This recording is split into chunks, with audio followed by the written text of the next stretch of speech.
సమయాన్ని ప్రతిఘటిస్తున్నాము.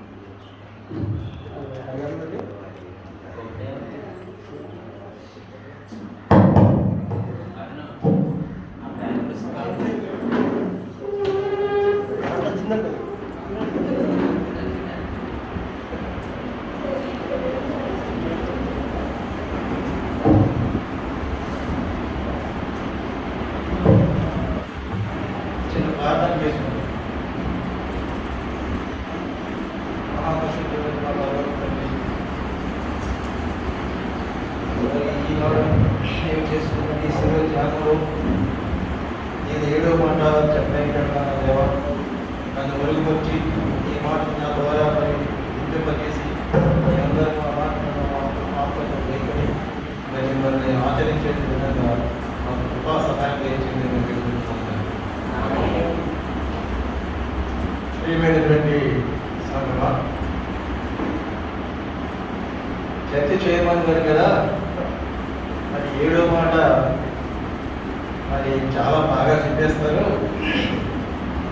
ఇంకా ఎక్కువ సమయం ఇచ్చేద్దాము, 3 గంటల వరకు టైం ఉంది కదా అనుకుని మన సిఆర్ గారు అది ఆఖరి మాటగా నేను చెప్పుకున్నాను. నా ముందు చెప్పినటువంటి వారు అందరూ కూడా ఏదో సందర్భంలో దేవుడి గురించి, దేవుని వాక్యాలు చెప్పడం, దేవుని యొక్క మరి పరిశుద్ధమైనటువంటి ఆ వాక్యాలని 10 మందికి చెప్పడం అనే అనుభవం ఎక్కడిగా భావిస్తాను. మరి నా పరిస్థితి ఏంటి? నేను ఉపాధ్యాయుడిగా పనిచేస్తూ ఏమైనా ఉపాధ్యాయుల సమస్యల గురించి చెప్పమంటే గంట చెప్పగలిగినటువంటి ధైర్యము, ఆ స్తోమత నాకు ఉన్నాయి. కానీ ఇలా దేవుని సన్నిధిలో మరి నువ్వు దేవుడి వారికి చెప్పబోయావంటే నేను చెప్పే పరిస్థితి నాకైతే లేదు.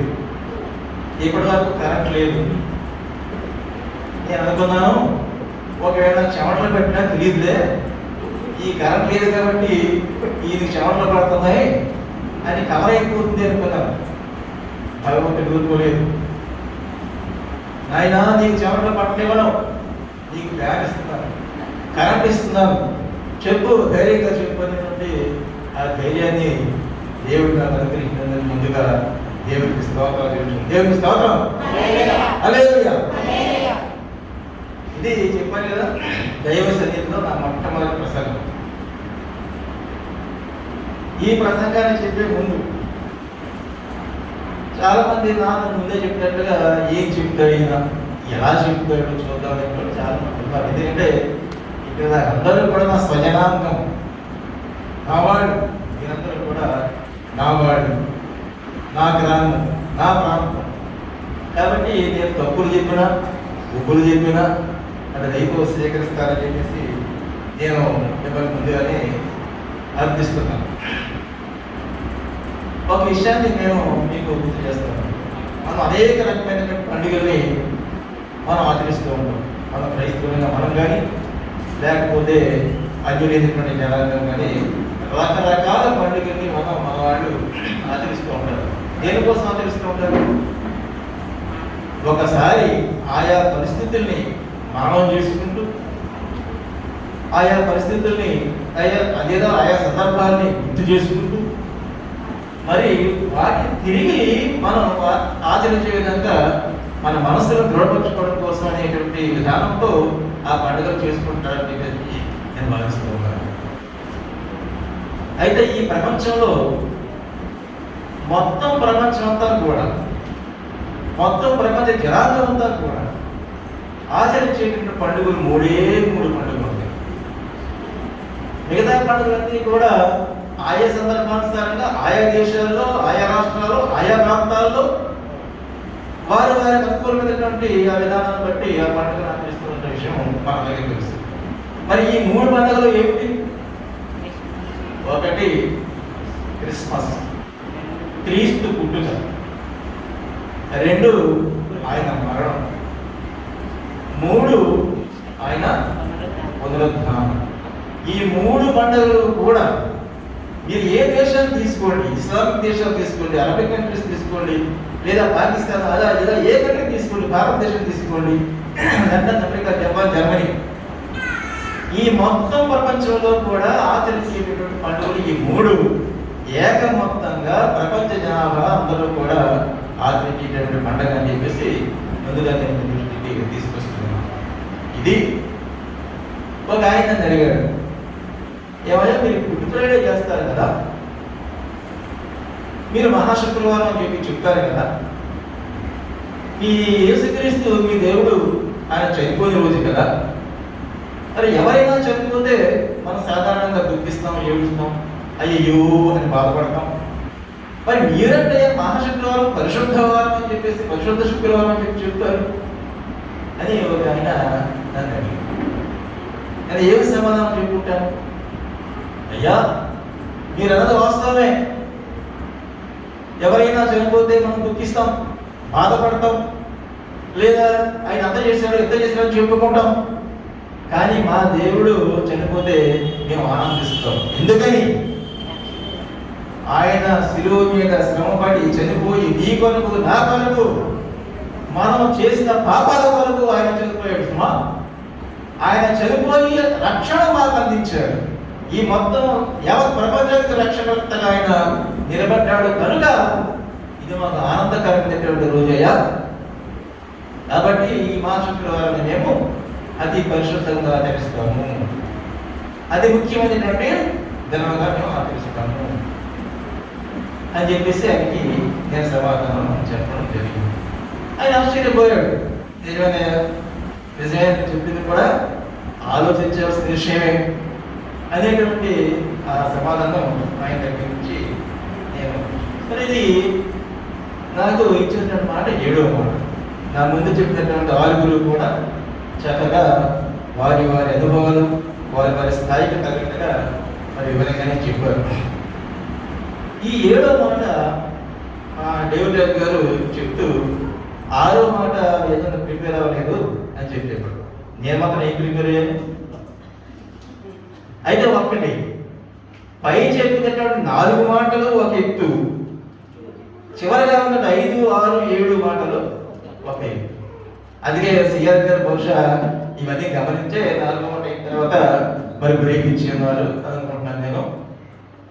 ఎందుకని అంటే ఈ 6, 7 లేదా 5, 5వ మాట ఏంటి ఒకసారి చూడండి. 5వ మాట మనకి దప్పి కొనుచున్నాను.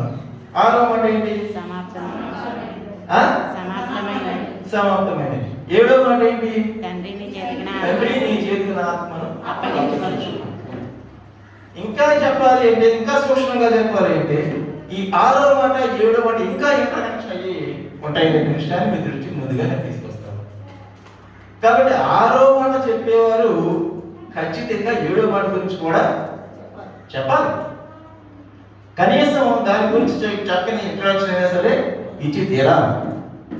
అలాగే డబ్బు గురించి దాని మాటని చెప్పేవారు సమాప్తమైన విషయాన్ని కూడా చెప్పి తీరాలి.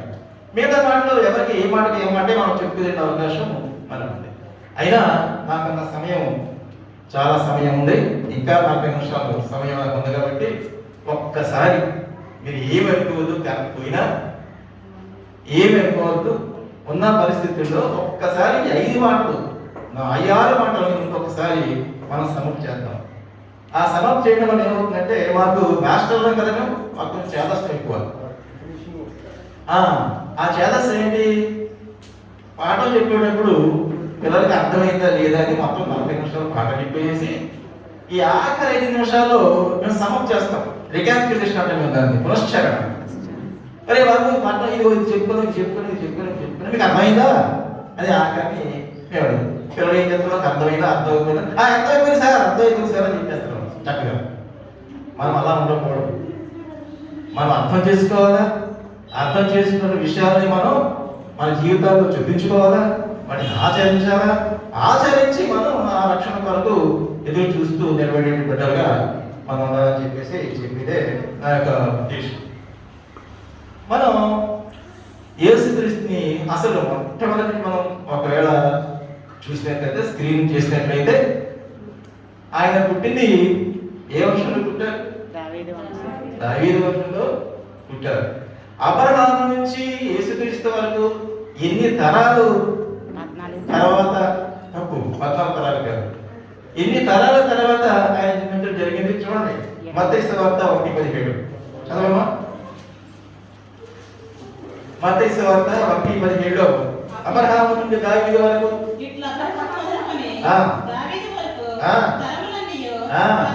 14 తరాలు, దావీదు వరకు 14 తరాలు. తర్వాత దావీదు మొదలుకొని 14 తరాలు.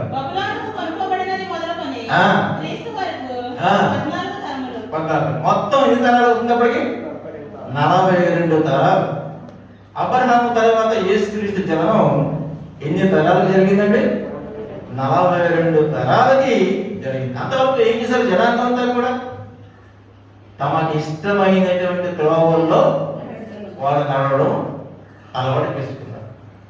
యేసుక్రీస్తు జన్మం అయ్యేంత వరకు కూడా, యేసుక్రీస్తు వారు జన్మించి మరి మనం మానవుల పాపలందరూ కూడా మోసుకుంటూ సిలువ మీద ప్రాణం విడిచిపెట్టేంత వరకు కూడా మనం అందరం ఎలా పడిపోయాం? గొర్రెల్లాగా త్రోవ తగ్గిపోయి మన ఇష్టం వచ్చిన మార్గంలో సంచరించే మానవ జాతి అంతా కూడా. కాబట్టి ఈ 14 తరాలు అయిన తర్వాత యేసుక్రీస్తు జన్మం జరిగింది. ఆయన జీవితకాలం ఎంత? కేవలం 33.5 సంవత్సరాలు. అంటే మంచి యవ్వన కాలంలో ఉండగా, మంచి వయసులో ఉండగా ఆయన తన యొక్క జీవితాన్ని ఈ మానవ జాతి కొరకు అర్పించాడు. అందులో కేవలం ఆయన చేసినటువంటి సువార్త సేవ చేసినటువంటి సమయం ఏంటండి? కేవలం 3.5 సంవత్సరాలు. ఈ 3.5 సంవత్సరాల్లోనే ఆయన అనేక మంది శత్రువుల్ని ఆయన సంపాదించుకున్నాడు. గమనించండి, మిత్రులను కంటే సంపాదించుకున్నది, శత్రువులు సంపాదించుకున్నాడు. మిత్రుల కంటే శత్రువులు ఎక్కువ. అందుకే ఆయన సిలువ చేశారు, అందుకే ఆయన సిలువ చేయాల్సి వచ్చింది, అందుకే ఆయన్ని మరణానికి అర్పించాల్సి వచ్చింది. అయితే ఆ శత్రువులు ఎలా వచ్చారో ఏంటి మన తర్వాత వర్షంలో వస్తుంది, చూద్దాం. మరి బాల్యము ఎలా గడిచింది? ఆయన్ని పూర్తి వివరాలు లేవు గ్రంథంలో. ఆయన బాల్యం ఎలా గడిచిందో పూర్తి వివరాలు మాత్రం లేవు. 1-2 సందర్భాలు మాత్రం మనకి గ్రంథంలో కనిపిస్తూ ఉంటాయి. ఆ మొట్టమొదటి సందర్భం ఏంటంటే 8వ రోజున యూదుల మతాచారం ప్రకారంగా ఆయనకి సున్నతి చేయించారు. అందుకని వారు ఎక్కడికి వెళ్ళారు? యెరూషలేము దేవాలయానికి ఆయన తీసుకెళ్ళారు. అక్కడ ఒక మహాభక్తుడు ఒక ప్రవక్త ఉన్నాడు. ఆయన పేరు చెప్పండి ఎవరైనా? ఆయన అంటాడు, ఇందాక మనం అదేవో ఆయన మరి వారి మాటలో చెప్పినప్పుడు దీన్ని ప్రస్తావన చేశారు. మరియతో ఉంటాడు ఈయన అనేక హృదయ ఆలోచనలు బయలుపడినట్లు ఇస్రాయేలులో అందరికీ పడుటకును తిరిగి లేచుటకును వివాదాస్పదమైన పూర్తిగా ఈయన నియమించబడి ఉన్నాడు. లోకాసు వార్త 2వ అధ్యాయము 34-35 వచనాలు. మరియు నీ హృదయంలోకి ఒక ఖడ్గము దూసుకుని పోను. ఏంటి ఆ ఖడ్గము? ఏంటి? ఇదే క్రీస్తు యొక్క మరణం, ఆయన శిలువ అని ఆయన తల్లి మరియకు ఆనాడే ఒక సూచన చేయబడింది. ఎవరి ద్వారా? ఇది కేవలం లేఖనము నెరవేర్పు చెప్పబడినటువంటి మాట.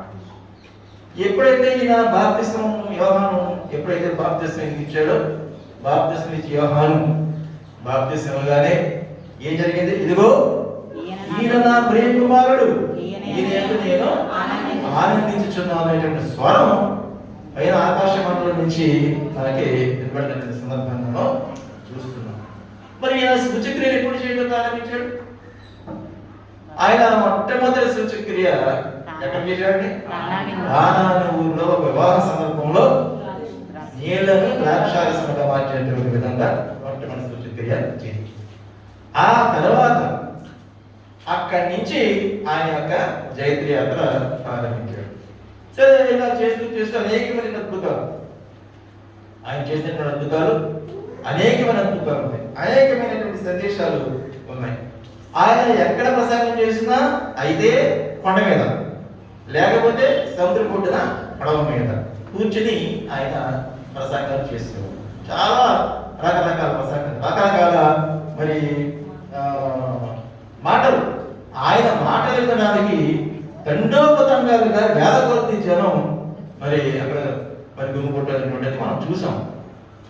గ్రంథస్థం చేయబడి. మరి మనం అనుకుంటాం ఈయనకి టాకింగ్ పవర్ ఎక్కువేమో, జనాన్ని ఆకర్షించేటటువంటి లక్షణం ఎక్కువేమో, అందుకే మనం ఇంతమంది జనాన్ని పోగొట్టడం చూస్తున్నాం అని చెప్పేసి అనుకున్నాం. కానీ అది టాకింగ్ పవర్ కదా, దేవుని శక్తి. ఆ దేవుని శక్తి ఆయనలో ఉంది కనుక ఎంతో మంది ఆయన పాటించే ఆయన చెప్పే మాటలను వింటూ తమ యొక్క మనోనేత్రాలని ఆయన వైపు మళ్ళిస్తూ, తమ మనస్సును ఆయనకు మళ్ళిస్తూ మరి మారు మనసు పొందిన విధానాన్ని మనం చూస్తాం. కొంతమంది మారు మనసు పొందారు, కొంతమంది ఆయన మాటకి విసిగి వెళ్ళిపోయిన వాళ్ళు కూడా మనం గ్రంథంలో చూస్తూ ఉంటాం. ఒక ఆయన అడిగాడు, అయ్యా నేను పరమరాజ్యం చేరాలంటే ఏం చేయాలి? ఏమన్నాడు ఆయన? నీ ఆస్తి మొత్తం అమ్మేవయా, నీవు నా సిలువ ఎత్తుకుని నన్ను వెంబడించు, అప్పుడు నువ్వు పరమరాజ్యంలో చేరదాం అని చెప్పేసి చెప్పాడు. ఏం చేశాడు ఆయన? ఆయన వ్యసన పడుతూ వెళ్ళిపోయాడు మాట మన గ్రంథంలో. ఇబ్బంది పడ్డాడు ఆయన. ఎందుకని? ఆయన మహా ఆస్తిపరుడు. అందువల్ల ఆస్తిని మొత్తం మరి అమ్మేసేయడం, బీదలకు వచ్చేసేయడం ఆయన చేస్తాడా? ఈవేళ ఆస్తిపరులు ఎలా పనిచేస్తాడా? చేయరు. అప్పుడు కూడా అంతే. ఆస్తి గలవాడు ఎవడు కూడా ఒక్క పైసా కూడా పోగొట్టుకోవడానికి ఇష్టపడాడు. అందుకని దేవుడు చెప్తున్నాడు, భగవంతుడు చెప్తున్నాడు, యేసుప్రభువు చెప్తున్నాడు, నీ ఆస్తి వదిలిపెట్టుకో, నీ పిల్లలు వదిలిపెట్టుకో, నీ కుటుంబ సంబంధికులు వదిలిపెట్టుకో, నీ సమస్తం వదిలిపెట్టుకో. ఎవరైతే తన సమస్తం వదిలిపెట్టి రిక్తునిగా విరిగి నలిగిన హృదయంతో అనుసరిస్తాడో అతనికి తప్పనిసరిగా ఆ రాజ్యంలో ప్రవేశం దొరుకుతుంది. విరిగి నలిగిన హృదయంతో వచ్చిన వాడిని ఎంత మాత్రమో రోసివైన విడిచిపెట్టాలని చెప్పి చెప్తూ ఉంటాడు. ఇది మనం గమనంలోకి తీసుకోవాలి. సరే, ఆయన చేస్తున్నాడు సూచక్రియలు. సూచక్రియలు ఏం చేయలేదేమో అడిగారు వీడు, అయ్యా నువ్వు యేసుక్రీస్తు అంటున్నావు కదా, ఏదో సూచక్రియ చెప్పు అని చెప్పేసి అడిగారు. ఓ మూర్ఖ జనాంగమా, ఓ సర్ప సంతానమా, మీరు ఏ విధమైన సూచక్రియలు లేవు, ఇవ్వబడవు. ఒకటే ఒకటి. ఏమిటా సూచక్రియ? యోనా ఏ విధంగా మరి 3 దినములు ఆ చేప కర్మలో మరి ఉంచబడ్డాడు. ఆ సూచక్రియ తప్ప మీకు ఎవరికి ఇంకొక సూచక్రియ చెప్పడం లేదు. అంటే దాని అర్థం ఏంటి?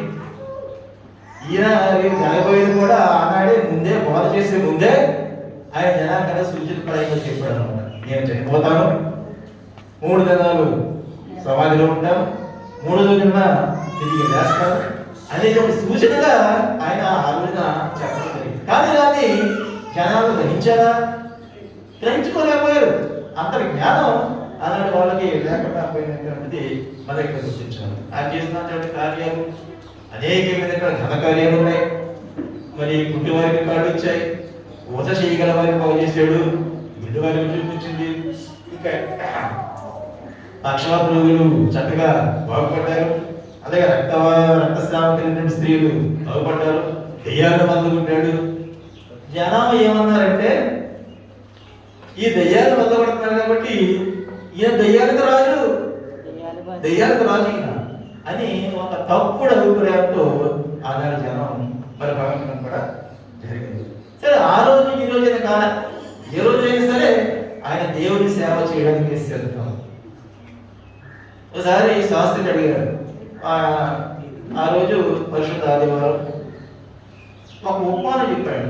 మీరు ఇక్కడ గమనించాలి, ఆయన ఏ మాట చెప్పినా ఏ ఉపమానము చెప్పకుండా ఆయన ఈనాడు కూడా బోధ చేయలేదు.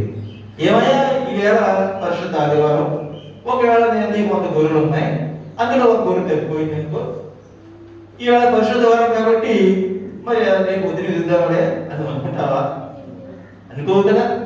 నీ 99 గొర్రెలను వదిలిపెట్టి పోయినప్పుడు నీ 100 గొర్రెల కోసం నువ్వు వెతుకుదావా కదగా అని ఎదురు ప్రశ్న వేసినప్పటికీ వాడు నోరు వేయడం తప్పదు. ఇలాగా వాళ్ళు వేసే ప్రతి ప్రశ్నకి ఆయన సమాధానం చెప్పుకుంటూ, వాళ్ళు చేసేటువంటి ప్రతి క్రియకి ఆయన మన చక్కని సమాధానం చెప్పుకుంటూ, ఎప్పుడైతే ఆయన ఆ యాత్ర సాగిస్తున్నారో, ఎప్పుడైతే మరి అనేక మంది జనం ఈయన చెప్పే మాటలు విశ్వసిస్తూ ఉన్నారో, అప్పుడే ఆయనకి శత్రువులు పెరగడం ప్రారంభించారు. ప్రారంభమైంది. ఏదో విధంగా ఈయన చంపేయాలి, ఏదో విధంగా ఈయన్ని ఈ బోధ చేయకుండా ఆపేయాలి, ఏదో విధంగా ఈయన ఈ లోకంలోనే ఉండకుండా చేయాలని చెప్పేసి వాళ్ళు ప్రయత్నాలు మొదలుపెట్టారు. అసలు ఈయన నిజంగా ధర్మశాస్త్రం ఇంకోటి ఇక్కడ చెప్పారు, ధర్మశాస్త్రాలకు వ్యతిరేకంగా ఈయన జనాన్ని పోగేస్తున్నాడు అని ఒక అభియోగాన్ని ఆయన మోపడానికి ప్రయత్నం చేశారు. ఈ నిజంగా ధర్మశాస్త్రాన్ని మరి వ్యతిరేకించాడా, ధర్మశాస్త్రం పాటించలేదా? చూడండి మత్తయి 5:17 చూడండి ఒకసారి. మత్తయి 5:17 ధర్మశాస్త్రములను ప్రవక్తల వచనములను కొట్టివేయవచ్చితినని తలంచవద్దు, నెరవేర్చుటకే గాని ఇది ఆయన చెప్పేది. కానీ వాళ్ళు ఏం చెప్తున్నారు, ధర్మశాస్త్రాన్ని మరి కొట్టివేయడానికే, ధర్మశాస్త్రానికి వ్యతిరేకంగా ఆయన మాట్లాడుతూ ఉన్నాడు. ఏంటి ఇప్పుడు ధర్మశాస్త్రం వ్యతిరేకంగా? ఆయన ఏం ధర్మశాస్త్రం వ్యతిరేకంగా చెప్పలేదే, మనం నిత్యము చేసేటువంటి పనుల గురించి చెప్పాడే, మనం నిత్యం ఆచరించే పనుల గురించి చెప్పాడే, ఏమి వ్యతిరేకంగా చెప్పలేదే. అయినప్పటికీ కూడా ఏదో ఒక విధంగా ఆయన్ని మరి హతం చేయాలని చెప్పేసి ఆనాటి శాస్త్రులు పరిసయ్యులు వీళ్ళందరూ కూడా ఆలోచన చేస్తున్న పరిస్థితి మనం చూస్తూ ఉన్నాం. చివరికి ఆయన శోధింపబడ్డాడు, బాగా శోధింపబడ్డాడు. తన సొంత మనుషులే ఆయన్ని మోసం చేశారు. ఎవరు మోసం చేసింది? ఇస్కరియోతు యోధ. ఎంత కమ్ముడిపోయాడు ఆయన? 30 వెండి రూపాయలకి ఆయన అమ్ముడుపోయాడు. పోయి మరి ఈయన ఇప్పుడిప్పుడు ఏం చేస్తున్నాడు? ఈయన మొత్తం పరిస్థితులన్నీ కూడా ఏ క్షణంలో ఏం మాట్లాడుతున్నాడు, ఏ క్షణంలో ఎక్కడ ఉంటున్నాడు, ఏ క్షణంలో ఎవరితో ఆయన ప్రసంగంలో ఉంటున్నాడు, ఎవరితో మాట్లాడుతున్నాడు, ఎవరింట్లో భోజనం చేస్తున్నాడు, ఇవన్నీ కూడా యోధస్కర్యోతు తెలుసు, శిష్యులందరికీ తెలుసు. కానీ శిష్యులు ఎవరు కూడా ఆయన గురించి ఒక్క పల్లి మాట్లాడబట్టి పాపం వాళ్ళే. ఒక పేతురు ఒకడే ఏం చేశాడైనా అబద్ధం ఆడాడు, భూమికాడు. మిగతా శిష్యుల గురించి నీకేడా మనకి ఎక్కడ ధర్మస్థం చేయబడలేదు.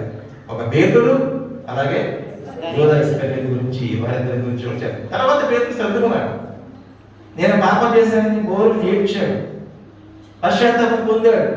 ఆ తర్వాత యేసుక్రీస్తు శిష్యుల్లో అగ్రగణ్యుడిగా పేరు తెచ్చుకున్నాడు.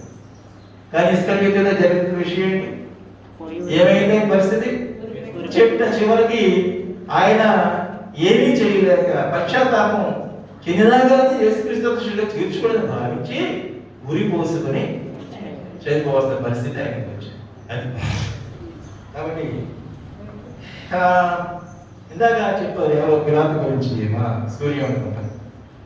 పిలాతు దగ్గరికి తీసుకెళ్ళినప్పుడు పిలాతు ఏమన్నాడు? యేసుక్రీస్తుని పరిశీలన చేసి పరిశోధించి ఈ నిరపరాధి విషయంలో నేను ఏ నిర్ణయం తీసుకోలేదు, ఈయన ఏ దోషమో లేదు, అసలు ఈయన ఏంటో ఏ దోషమో లేదు. ఏ దోషం అయినప్పుడు ఈయన మీద ఏమైనా యాక్షన్ తీసుకునే అవకాశమే లేదు. లేనప్పుడు ఏం చేయాలా? వదిలిపెట్టేయాలి, ఎడు బాబు నీ దారిని చూసుకొని చెప్పాలి. కానీ అక్కడ ఉన్నటువంటి జనాంగం, అక్కడ ఉన్నటువంటి శాస్త్రులు, అక్కడ ఉన్నటువంటి పరిచయులు వీరందరూ ఏమంటున్నారు? సిలువేయండి. ఇదే వాళ్ళ పాట. దానికోసం శాస్త్రులు పరిచయులు జనాన్ని కూడా తయారు చేశారు. ఆయన వీళ్ళకి తెలుసు ఆయన దగ్గర ఏమీ దోషం లేదు, ఆయన దగ్గర ఏమీ అపరాధం లేదు, ఆయన దగ్గర ఏమీ ఈ దేవుడి వ్యతిరేక ధర్మశాస్త్రం వ్యతిరేక పరిస్థితులు లేవు. వాళ్ళు అంటారు ఈయన దేవాలయాన్ని పడగొట్టి 3 దినాలు లేపేస్తామని చెప్పేసి. దేవదోషణ కాదా అది దేవదోషణ కాదా? యెరూషలేము దేవాలయాన్ని పడగొట్టేసి 3 దినాల్లో లేపేస్తాడు ఆయన. 40 సంవత్సరాలు పెట్టాం ఇది అని. ఇది దేవదోషణ కదా? విచారించిన జాగ్రత్త అన్ని విచారించాడు. అన్ని విచారించిన తర్వాత ఇది దోషము లేదనేటువంటి విషయాన్ని అని చెప్పి ఇది విడిచిపెట్టేస్తా అన్నాడు. వద్దు విడిచిపెట్టు. ఆ రోజు ఉన్నటువంటి ఆచారం ఏంటంటే ఆ పండుగ దినాల్లో, పస్కా పండుగ దినాల్లో ఎవరో ఒక ఖైదీని క్షమించి గవర్నమెంట్ విడిచిపెట్టడం ఒక ఆచారం. ఇప్పుడు ఉంది ఆచారం. రిపబ్లిక్ డే నాడు మనం చెప్పిన గణతంత్ర దినోత్సవం నాడు కొంతమంది ఖైదీలకి క్షమాభిక్ష పెట్టి అటువంటి ఖైదీలో బాగా వయసు అయిపోయిన వాళ్ళు, మంచి పరివర్తన వచ్చినటువంటి వాళ్ళు, ఆ ఖైదీలో మంచి కార్యాలు చేసేటువంటి వాళ్ళు, వీళ్ళకి క్షమాభిక్ష పెట్టి వాళ్ళని రిలీజ్ చేయడం అనేది జరుగుతుంది. ఆ రోజుల్లో కూడా అది జరిగింది. సరే, ఇది సిలువ ఏమంటారు? ఎవరిని విడిచిపెట్టాలా? మాకు బరబ్బను విడిచి. బరబ్బేదంటుడు అతి క్రూరుడు, అది హంతకుడు, నరహంతకుడు, దోపిడీ దొంగ, అబద్ధీకుడు. అది ఆనాడు ఉన్నటువంటి జనాంగము కోరుకున్నది ఏంటంటే అతి పరిశుద్ధుడే, అతి నెమ్మదిపరుడు, ఏ విధమైన దోషము లేనటువంటి యేసుక్రీస్తునేమో సిలువ వేయమన్నారు. అతి క్రూరుడు, అతి దుర్మార్గుడు, అతి నరహంతకుడైనటువంటి బరబ్బనేమో విడిచిపెట్టమన్నారు. అది ఆనాడు ఉన్నటువంటి ప్రజల యొక్క. సరే, దీన్ని ఎక్కడ సిలువ వేయడం జరిగింది? కపాలమును గొల్గొతా ఏరియాలో అక్కడ సిలువ వేస్తారు. ఒకటో మాట చెప్పిన చిత్ర ఒకటో మాట చెప్పినటువంటి చిత్ర చెప్తూ కార్యారంభం కంటే కార్యాంతము చాలా గొప్పది అని చెప్పేసి చెప్పింది.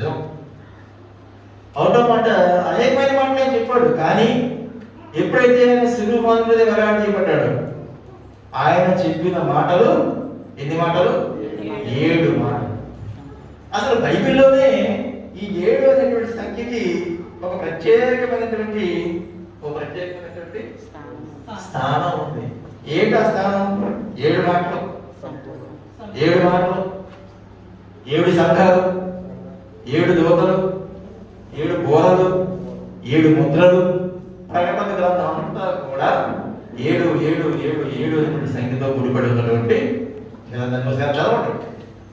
ఈ ప్రకటన గ్రంథంలో దానికి మనం చదివినట్లయితే రాబోయేటటువంటి దేవుని రాజ్యం ఏ రకంగా ఉండబోతుందో, దేవుని రాజ్యం ఏ రకంగా అయితే మరి మనకు కనిపించబోతుందో దానిలో చక్కటి వర్ణంతో యోహాను ప్రకటన మొత్తాన్ని రాసినట్టు చూడవచ్చు. కాబట్టి దాని ఒకసారి మీరు చదవండి. కాబట్టి ఒకటో మాటలో అని అంటాడు, తండ్రి మీరేం చేస్తున్నారో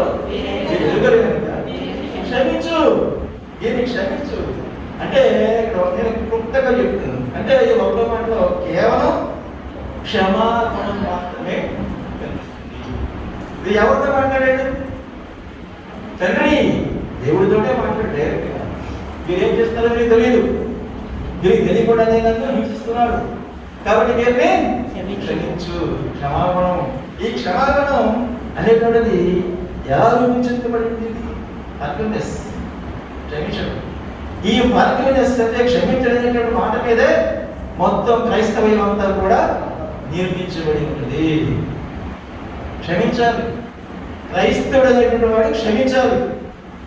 తన పొరుగువాడు ఏ రకంగా తన ఎడల తన పొరుగువాడు ఏ రకంగా ఉండాలని కోరుకుంటాడో తన పొరుగువాడి కూడా తను ఆ రకంగా ఉండాలని నేర్చుకోవాలి.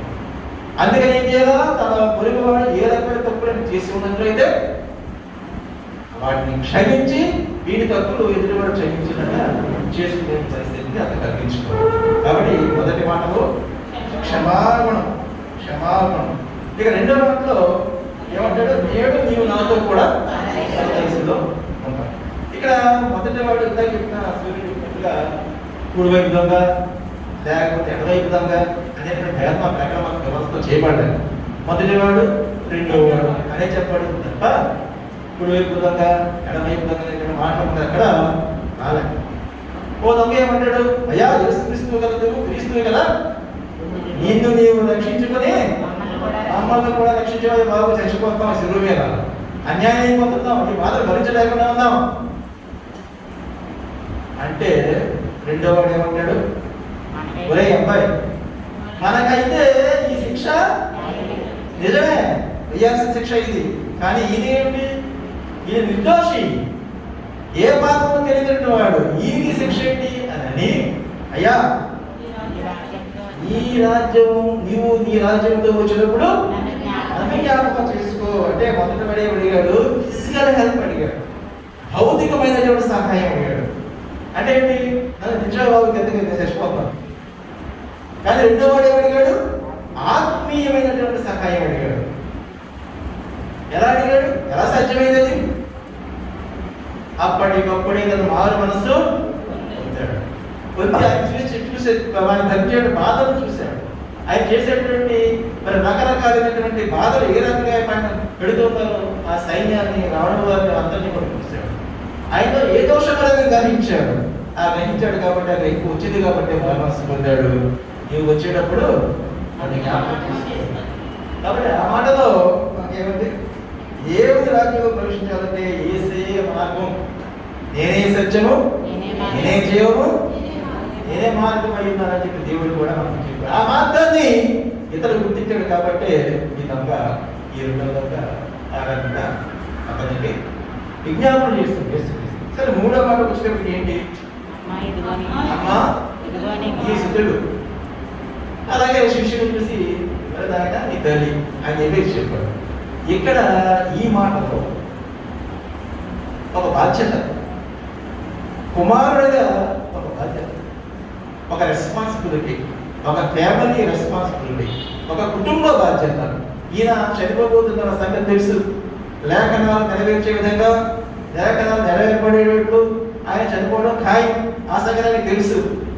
మరి తన తల్లి ఏమైపోతుంది? తన తల్లి తను చచ్చిపోయిన తర్వాత ఏమో వెనకాల ఎవరు చూస్తారో చూడరు, తన తల్లిదండ్రులు ఏమైపోతారు.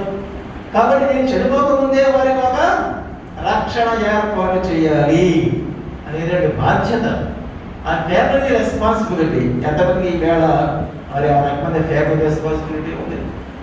తల్లిదండ్రులు ముసలాలు అయిపోతే ఇవాళ చాలా మంది ఏం చేస్తున్నారు? ఓల్డ్ ఏజ్ హోమ్ పంపిస్తున్నారు. అక్కడ ఉండు, చాలా ఇంతకాలం మన దగ్గర ఉన్నావు కదా, ఆ ప్రేమను పొందావు కదా, సరిపోతుందిలే, ఇక నువ్వు అక్కడ ఓల్డ్ ఏజ్ హోమ్లో ఉంటే వాళ్ళే నిన్ను చూసుకుంటారమ్మా, చూసుకుంటారమ్మా, అక్కడ ఉండు. మేము అప్పుడప్పుడు చూస్తాం కదా. కానీ ఆ పుస్తకానికి ఎవరు ఇస్తాం కదా? అదే మేము ఎంతకాలం పెంచి పోషించాం, చక్కని విద్యార్థులు చెప్పించాం, చక్కగా వాళ్ళకి పెళ్లి చేసాం, మరి ఎంత చేసాం అంత చేసాం, చేస్తా చేయకపోయినా అనుకుంటారు. ఈ వయసులో మమ్మల్ని ఈ రకంగా ఇబ్బంది పెడుతున్నారే అనేటువంటి బాధ బయటికి చెప్పుకోలేరు, లోపల దాచుకోలేరు. ఇది ఈవేళ ఈ ఆధునిక సమాజంలో ఉన్నటువంటి పరిస్థితి. కానీ ఆనాడు యేసుక్రీస్తు ఏం చెప్పాడు అనమాట? రే శిష్య, నాయన ఎవరికి ఇచ్చాడు? నాయన ఇదిగో నీ తల్లి అని జాగ్రత్త చూసుకో. అమ్మా నీ కుమారుడు ఎక్కడికి, నేను నీ కుమారుడిని కాదు, నేను తండ్రి దగ్గరకు వెళ్ళవలసినది. కాబట్టి ఇదిగో నీ తల్లి, ఇదిగో నీ కుమారుడు అనేటువంటిది ఆ ఫ్యామిలీ రెస్పాన్సిబిలిటీ. మరి మనకున్నటువంటి సంఘస్థుడిగా మన రెస్పాన్సిబిలిటీ ఏంటి? మనం ఎవరికి రెస్పాన్సిబుల్ కావాలా? సంఘానికి రెస్పాన్సిబిలిటీ వహించాలి, సంఘానికి బాధ్యత వహించాలి. ఈ సంఘం ఒక తల్లి అయితే ఈ తల్లికి మనం బాధ్యత వహించాలి. ఈ సంఘాన్ని మనం కాపాడుకోవాలి, ఈ సంఘాన్ని మనం అభివృద్ధి చేసుకోవాలి, ఈ సంఘంలో మనం సహోదరు ప్రేమ చూపిస్తూ దేవుడు చూపిన మార్గంలో ప్రయాణం చేయాలి. అది మనం మర్చిపోకూడదు. దీని ద్వారా మనకి విషయం so you are accountable to your church. బాధ్యత మీ చర్చ్కి మీ యొక్క బాధ్యత ఆ రకంగా ఉండండి. మనం ఈ మాట ద్వారా చేస్తాం. ఇక నాలుగవ మాటగా ఏం చెప్పడమా? నా దేవా, నా దేవా చేయబడుతుంది. ఇక్కడ ఎలోయి ఎలోయి లామా సబక్తాని అని బిగ్గరగా ఆయన అక్కడ ఉన్న వాళ్ళందరూ కూడా, అక్కడ ఉన్న రాణువాళ్ళు, శతాధిపతులు, సైనికులు, అలాగే ప్రజలు, చుట్టూ ఉన్నటువంటి మరి వ్యతిరేకులు అందరూ ఏమనుకుంటారు? ఎలోయి ఎలోయి అనగా ఏరియా పిలుస్తాడు. ఈయన రక్షించుకోలేక ఈయన రక్షించమని ఏరియాని పిలుస్తున్నాడు. చూద్దాం, ఏరియా వస్తాడేమో చూద్దాం అని వాళ్ళు అక్కడ వెయిట్ చేస్తున్నారు. కానీ ఈయన చెప్పింది అది కాదు, ఈయన పిలిచింది ఏరియాని కాదు. నా దేవా, నా దేవా, నన్ను ఎందుకు చేరి వెళ్ళాడిది? ఎందుకు? వాయి ఈయన గెలిచిన తోటలోనే ఒక ప్రార్థన చేశాడు. చివరిగా ఆయన మనిషి కుమారుడు అప్పగించబడిన పూర్వం ఆ గెలిచిన తోటలో ప్రార్థన చేస్తూ ఆయన ఒక మాట, నా దేవా, నీ చిత్తమైతే ఈ గిన్నె నా వద్ద నుండి తొలగించు, అయినను నా ఇష్టము కాదు, నీ చిత్తమే అది అది మనం ఇక్కడ మనం గుర్తు చేసుకోవాలి. సో ఏమన్నాడు? నన్ను ఎందుకు చేయబడతాడు? ఇక్కడ మనకి శిలువ మరణ నిమిత్తం ఆయన తనని తాను అర్పించుకున్నాడు. ఇలాగా యేసు ఇక్కడ శిలువ మీద ఒంటరివాడైపోయాడు. అందుచేత దేవుని చోదపడ్డాడు, దేవుడు విడిచిపెట్టేశాడు. ఒకవేళ దేవుడు కనుక నిజంగా విడిచిపెట్టకుండా ఉంటే ఆయనకి మరణం సంభవించేదా? ఆయనకి మరణం సంభవించకుండా ఉంటే మనకి రక్షణ దొరికేదా? కాబట్టి లేఖనాలు జరిగేటట్టుగా ఆయన మరణించిన తర్వాత మనకి రక్షణ వచ్చేటట్టుగా ఆయన మరణం సంభవించడం తథ్యం. కానీ ఈ మానవులకు ఉన్నటువంటి ఆ బలహీనత, చిన్న బలహీనత, నన్ను ఎందుకు చేయించుకుంటావా దేవా? నీకు తెలుసు ఎందుకు చేయించుకుంటాడు, ఏం జరుగుతుందో అవన్నీ నీకు తెలియదా? తెలుసు. కానీ ఈ ప్రశ్న ఎందుకు విడిచిపెట్టావు? ఈ ప్రశ్న భూమిని బద్దలు కొట్టినటువంటి ప్రశ్న, మన లోకరాజ్యం గోడను తాగినటువంటి ప్రశ్న, ఆ పైకప్పును తాగినటువంటి ప్రశ్న. యేసు శిలువ మరణంతో తను తాను తగ్గించుకున్నాడు. నరుడు యొక్క ఉపరితను ఇష్టపూర్వకంగా స్వీకరించాడు. మనం దేవుడితో ఐక్యపరచడానికి, సమాధానపరచడానికి యేసయ్య ఎదురుపడ్డాడు. అలాగే మన పాపముల విషయమై చనిపోయి నీతి విషయమై జీవించే విధంగా చూడండి. 1 పేతురు 2:24 చూడండి ఒకసారి. 1 పేతురు 2:24 మనం పాపముల విషయమై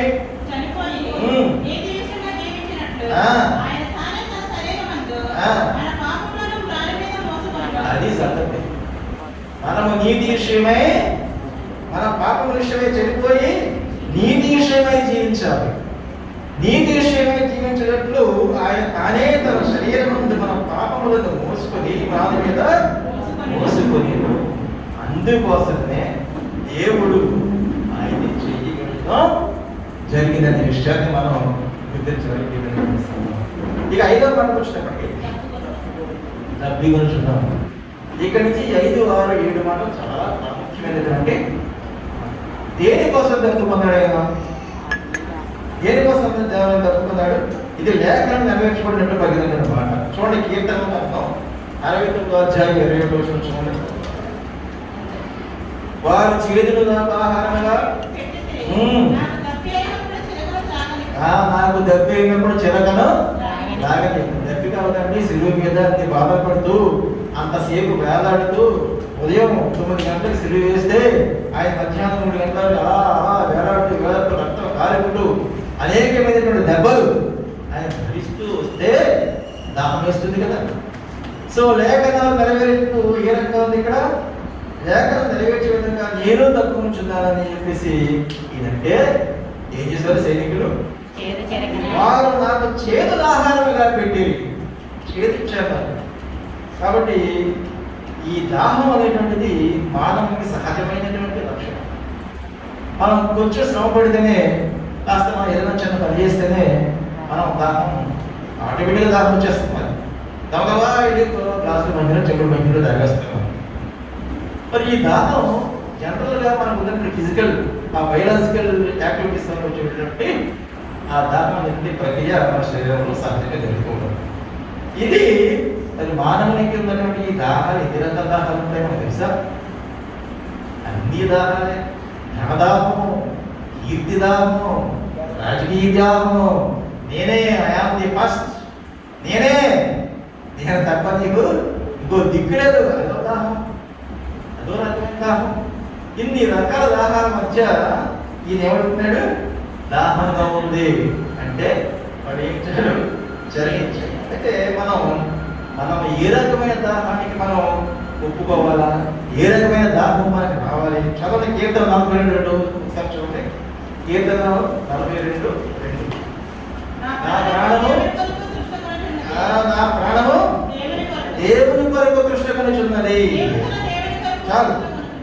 అనగా జీవము గల దేవుని కొరకు కృష్ణకనుకోవాలి. దాహం పడాలి.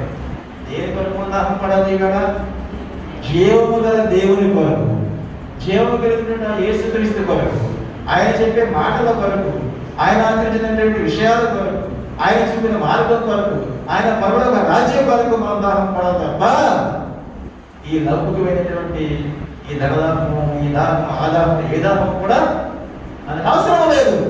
ఇవన్నీ కూడా నిత్యదానికి పోయేటటువంటి మార్గాలే తప్ప మనం కేవలం మన యొక్క రాజ్యం, మన యొక్క పరిస్థితి, మన పద్ధతి అంతా కూడా పరలోక రాజ్యం తప్ప ఇక్కడ కాదు అనే విషయాన్ని మనం ఈ వాక్యం ద్వారా మనం గ్రహించవలసింది. 6వ మాట వచ్చినప్పటికీ ఏం చెప్పాడు?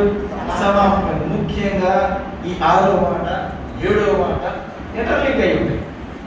ఇంటర్లింక్ అయి ఉంటుంది. యోహాను 19:30 చూద్దామా?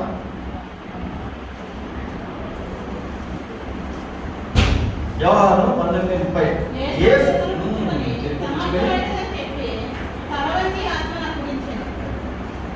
సమాప్తమైన జరగదాగాడు, రుచి చూశాడు, చూసేశాడు, సమాప్తమైంది అన్నాడు, ఆత్మను ఈ 3 మాటలు కూడా ఈ వాక్యంలోనే ఇమిడి ఉన్నాయి. కాబట్టి మనం ఈ 3 మాటలు కూడా ఏకవాక్యంగా చెప్పే అవకాశం కూడా ఉంది. కాబట్టి ఎలా సమాప్తమైంది? ఈయన యాత్ర, ఈయన పరలోకంలో మరి మనందరినీ తీసుకెళ్లాల్సిన ఉద్దేశంతో ఆయన తన ప్రాణాలు పెట్టేటువంటి ఆ యాత్ర ఏ రకంగా సమాప్తమైంది? అత్యంత విజయవంతంగా సమాప్తమైంది. ఈ మాట దేనితో, ఏ ఉత్సాహంతో చెప్పాడైనా? విజయోత్సాహంతో చెప్పబడినటువంటి మాట. ఇది లేఖనంలో నెరవేర్పు వరకు చెప్పబడినటువంటి మాట. తండ్రి తనకు అప్పగించిన బాధ్యతలు ఏంటి? ఆ బాధ్యత, తండ్రి తనకు ఇచ్చిన బాధ్యత ఏంటి? మొత్తం మానవాళిని రక్షించాలి. ఆ బాధ్యత ఆయన ఎప్పుడు ప్రారంభించారండి? చెప్పండి ఒకసారి, ఎవరు గుర్తుంటే. తనకి 12 సంవత్సరాల వయసు ఉన్నప్పుడే ప్రారంభించాడు.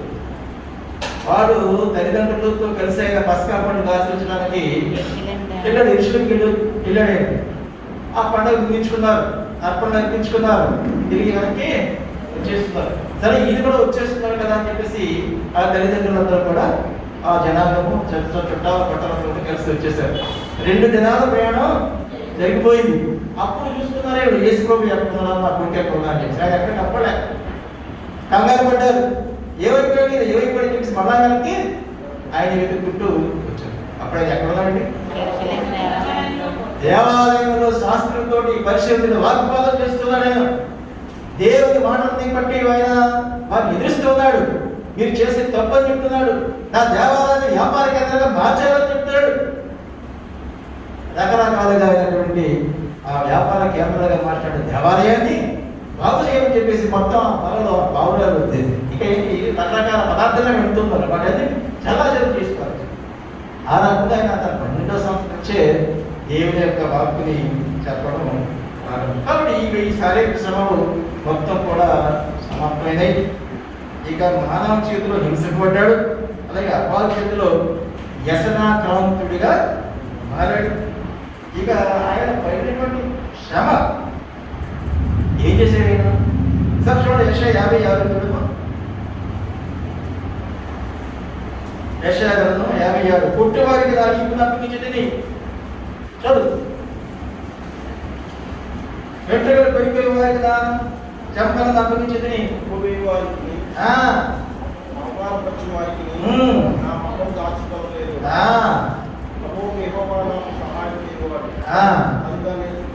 అది ఆయన సిగ్గుపడలేదు. ఆయన శరీరాన్ని అర్పించడం సిగ్గుపడలేదు. ఆయన తన యొక్క మరి ఆ బాధలు పడడానికి సిగ్గుపడలేదు. ఎందుకని? ఇవన్నీ కూడా మానవ జాతి మనుగడకు కొనసాగడానికి, వాళ్ళు రక్షింపబడడానికి అవసరమైనటువంటి త్యాగాలు. ఆ త్యాగం చేయడంలో ఆయన ముందున్నాడు. అలాగే 1 పేరు చూడండి, 1:2, 1 పేరు 2:23 చూడండి ఒకసారి. ఆయన దూషింపబడి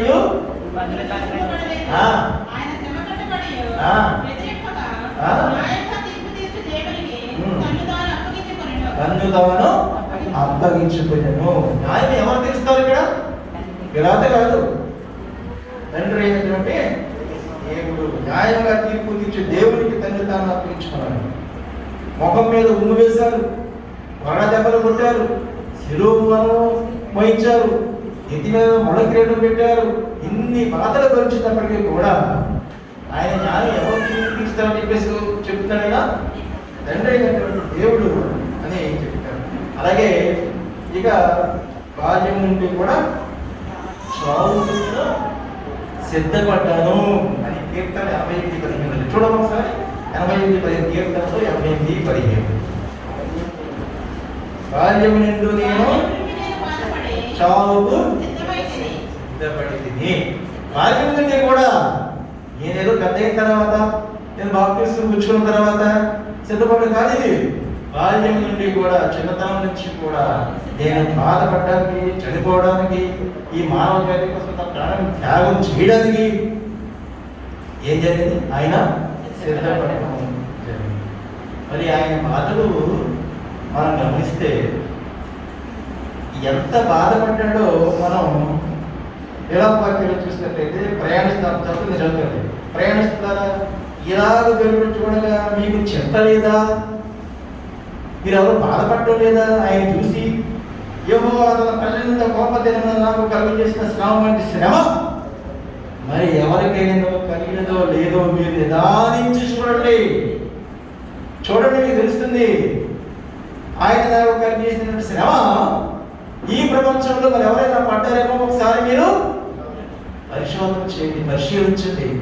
ఏ మానవ మాత్రుడు కూడా ఈ రకమైన శ్రమ పడినటువంటి సందర్భం లేదు అనేటువంటిది మనం ఈ వాక్యం ద్వారా గ్రహించాల్సింది.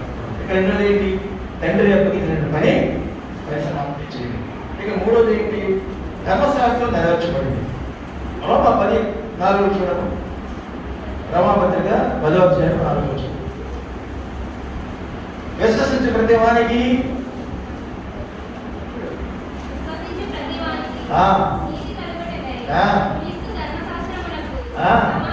సమాప్తి అయి ఉన్నాడు. విశ్వసించు ప్రతి వానికి నీతి కలగడుకై క్రీస్తు ధర్మశాస్త్రములకు సమాప్తి అయి ఉన్నాడు.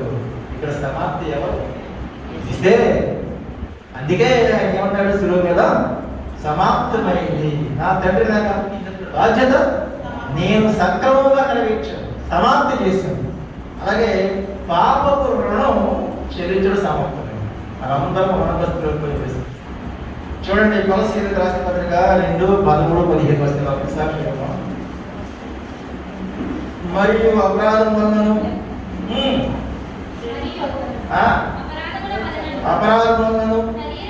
శరీరమందు ఉన్నతి పొందక ఇండుట వలన మీరు మృతులై ఉండగా దేవుడు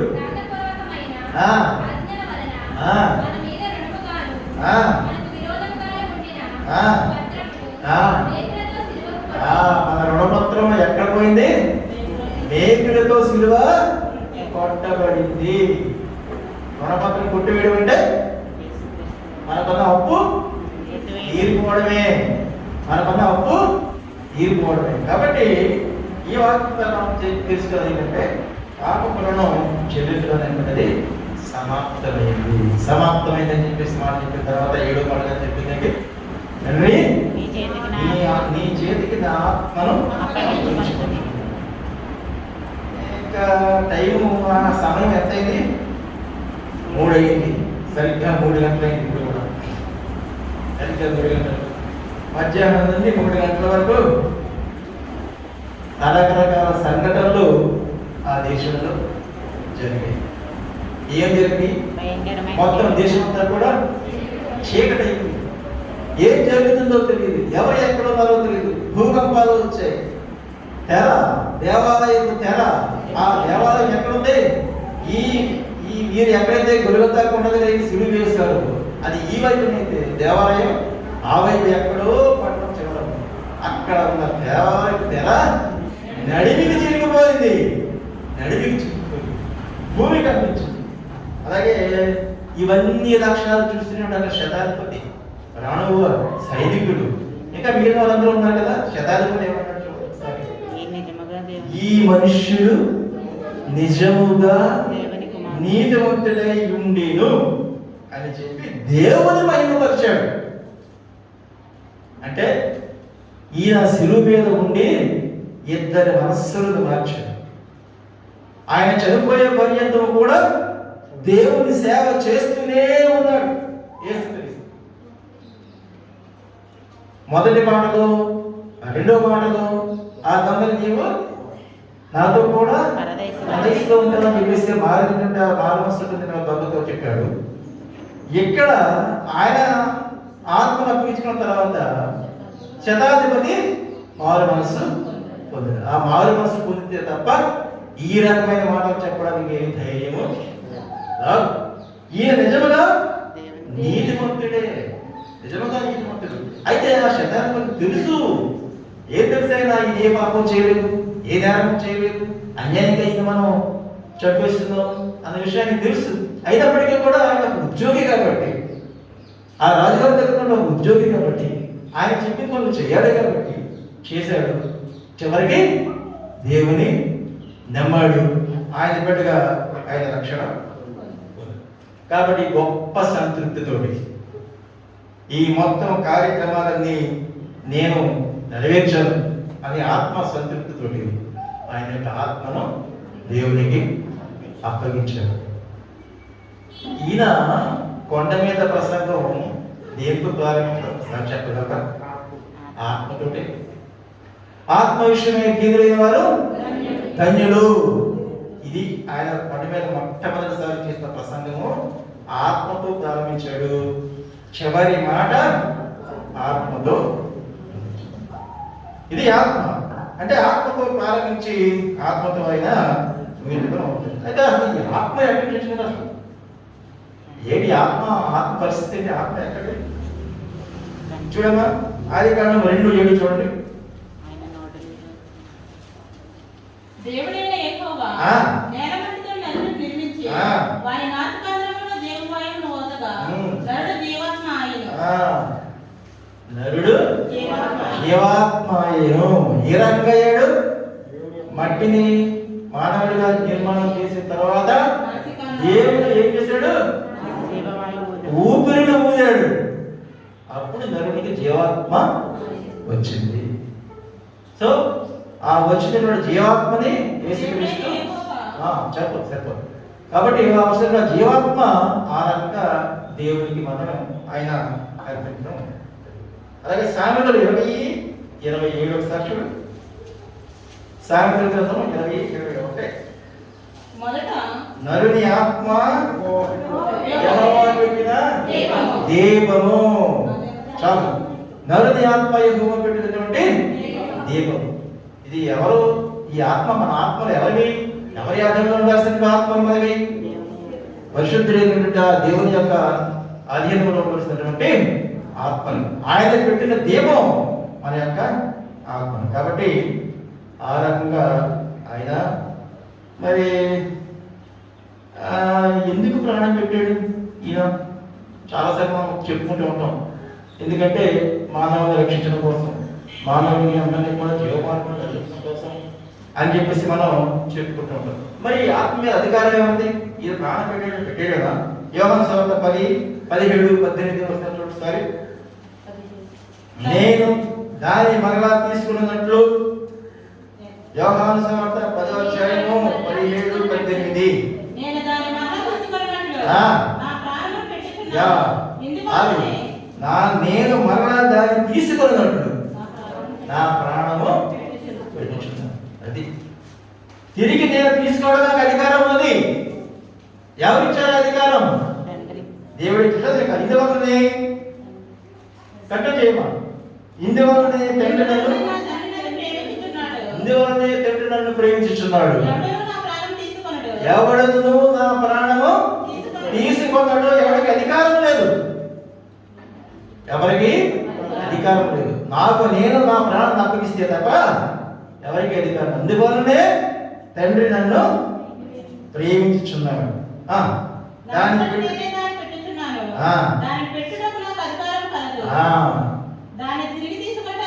అధికారం కాదు. చాలు. కాబట్టి నేను నా ప్రాణాన్ని పెడుతున్నాను. నా ప్రాణం తిరిగి తీసుకోవడానికి నా అధికారం ఉంది. నా ప్రాణాన్ని పెట్టడానికి నాకు అధికారం ఉంది. కాబట్టి దేవుని చిత్తం నెరవేర్చాలంటే చూడమ్మా, 1 పేతురు 4:19. కాబట్టి దేవుని చిత్త ప్రకారము బాధపడేవారు సత్ప్రవర్తన గలవారై నమ్మకమైన సృష్టికర్తకు తమ ఆత్మలను అప్పగించుకోవలను. ఇది ఆఖరణ ఇవ్వబడినటువంటి సారాంశం. ఏంటిది? కాబట్టి దేవుని చిత్త ప్రకారం బాధపడేవారు సత్ప్రవర్తన గలవారై నమ్మకమైన సృష్టికర్తకు తమ ఆత్మలను అప్పగించుకోవాలి. మనం మన ఆత్మను ఎవరికి అప్పగిస్తున్నాం? మనం చూసుకోవాల్సింది ఈవేళ ఈ మహాశుక్రవారం నాడు మనం ఆత్మ విమర్శ చేసుకోవాల్సింది ఈ మాటతోటే. అంటే యేసు పరిశుద్ధ జీవితం జీవించి తండ్రికి తన ఆత్మని అప్పగించేశాడు. తండ్రి చేతిలో భద్రత ఉంది కాబట్టి తన ఆత్మను అప్పగించాడు. మరలా తీసుకునే అధికారమైన ఉంది కాబట్టి తన ఆత్మను ఆయన అప్పగించాడు. మరణ భయం తొలగించడానికి ఆయన ఆత్మను అర్పించాడు. అందుకే హెబ్రీ 2:15 మరణమా నీ విజయము ఎక్కడ, నీ ముళ్ళు ఎక్కడ? మరణము జయించబడింది ఎవరి ద్వారా? ప్రభు అయినటువంటి యేసుక్రీస్తు శిలువ మరణం ద్వారా మరణం జయించబడింది. అందుకే ఆయన అంటాడు, మరణ భయం తొలగించడానికి ఆయన ఆత్మను అప్పగించాడు.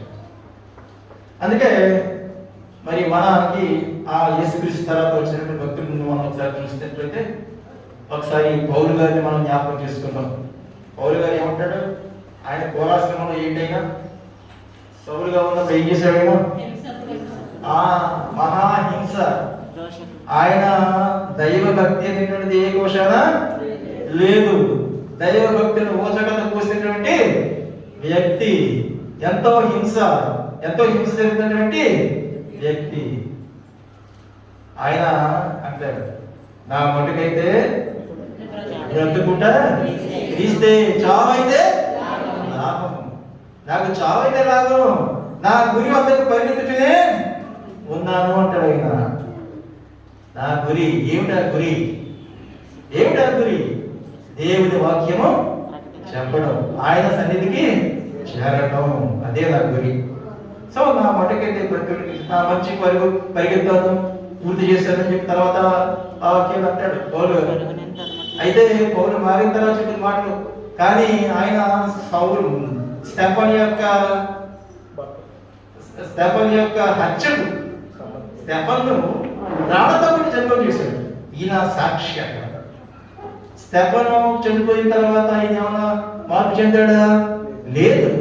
ఒక ప్రత్యేకమైనటువంటి మరి పరిస్థితుల్లో ఆయన చూపు కోల్పోవడం, త్వరగా చూపు రావడం, తర్వాత ఆ క్రియ జరిగిన తర్వాత మాత్రమే ఆయన మారు మనసు పొంది దేవుని. వారందరూ కూడా మరి పూర్వకాలంలో ఎందరో హతసాక్షులు మనకి దేవునికి తమ ఆత్మల్ని స్వచ్ఛందంగా అర్పించుకుంటారు. అలాగే ఆయన పౌలు గారు చోట అంటాడు, నేను ఎన్ని బాధలు పడ్డానో మీకు తెలుసా?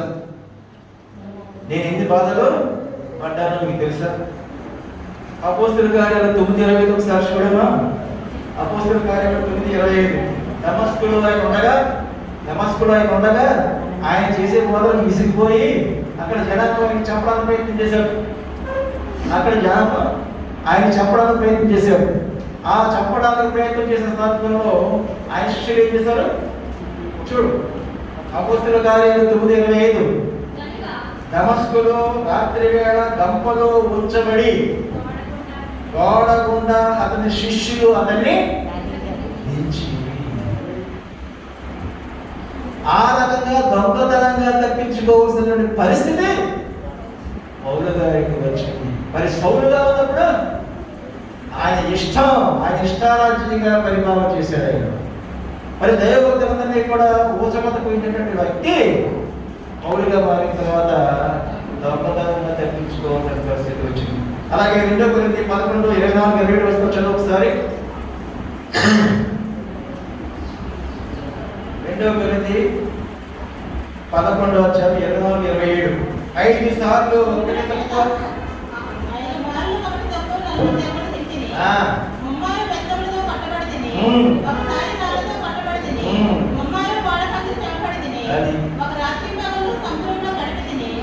అనేక పర్యాయములు ప్రయాణముల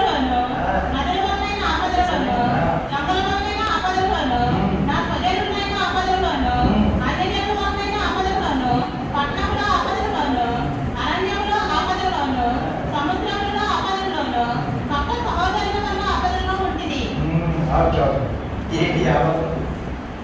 సౌలుగా ఉన్నప్పుడేమో చాలా హాయిగా హ్యాపీగా కాలం గడిచిపోయినాయి. మరి పౌలుగా మారిన తర్వాత రకరకాల ఆపదలైనవి సంభవించాయి. అందుకని ఆయన దేవుడిని విడిచిపెట్టాడా? విడిచిపెట్టలేదు. నా గురి ఎక్కడ? ఆ గురి వైపు నా పరుగు నేను పరిగెడుతూనే ఉంటాను. నేను ఎక్కడ వెనక్కి తీసేటువంటి పరిస్థితి లేదు. నా ఆత్మ సిద్ధం అలా యేసుక్రీస్తు కూడా నా ఆత్మ సిద్ధం. నా ఆత్మ సిద్ధం అయితే శరీరమే బలహీనం అంటాడు. నిజంగానే శరీరం బలహీనం అయినప్పటికీ కూడా సిలువ మీద మరణించడానికి ఆయన తన ఆత్మ అర్పించుకున్నాడు. ఈ రోజు మనం మరి వాక్యాలు ధ్యానం చేస్తున్నట్టు మనం మన ఆత్మలు ఎవరికి అర్పించాలి? ఏ రకమైన నిర్ణయాన్ని మనం తీసుకోవాలి? మరి పరిశుద్ధమైనటువంటి ఆయన వాక్యాన్ని మనం ఆయన కోసం మరి ఆయన రాజ్యంలో ప్రవేశించడం కోసం ఆయన యొక్క బాటలో నడవాలా? లేదు సైతాన్ శోధనలు లొంగిపోయి ఈ లోకాశలతో జీవడబ్బాకు బ్రతుకుతూ మనం ఈ లోకంలో పట్టుకోవాలా అనేటువంటి నిర్ణయం మనం ఈ రోజున తీసుకోవాలి. ఈ 7 మాటలు కూడా అతి ప్రశస్తమైనటువంటి వాక్యాలు. ఈ 7 మాటలు కూడా మన జీవితంలో చెరగని ముద్ర వేసే విధంగా మరి దేవుడు ధనస్థం చేయించాడు. కాబట్టి వాటన్నింటినీ కూడా విని ఆనందించడం కాదు, ఈ చెవిలో ఈ చెవి నుంచి విడిచిపెట్టేయడం కాదు, వీటిని ఆచరించే విధంగా మన మనస్సులను మలచుకోవాలి. మన ఆత్మను ఆయనకు అప్పగించే విధంగా మన సంస్థితిలో కావాలని చెప్తూ ఆ రకంగా దేవుడు పరిశుద్ధాత్మని మనందరికీ అర్పించి మహాపరిశుద్ధమైన దేవ, నీ వాక్యమును నా నోటి ద్వారా తెలుసుకున్నాం.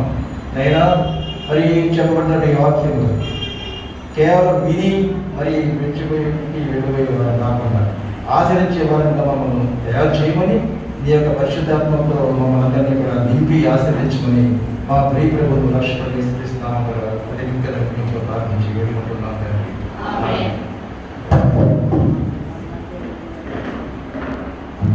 మరి 7వ మాటను వివరించిన మన చర్చి చైర్మన్ గారికి నా ప్రత్యేకమైన వందనాలు తెలియజేస్తున్నాను. నేను అనుకున్నాను అందరూ 10 నిమిషాలు 15 నిమిషాలు చెప్తున్నారు, ఈ భారమంతా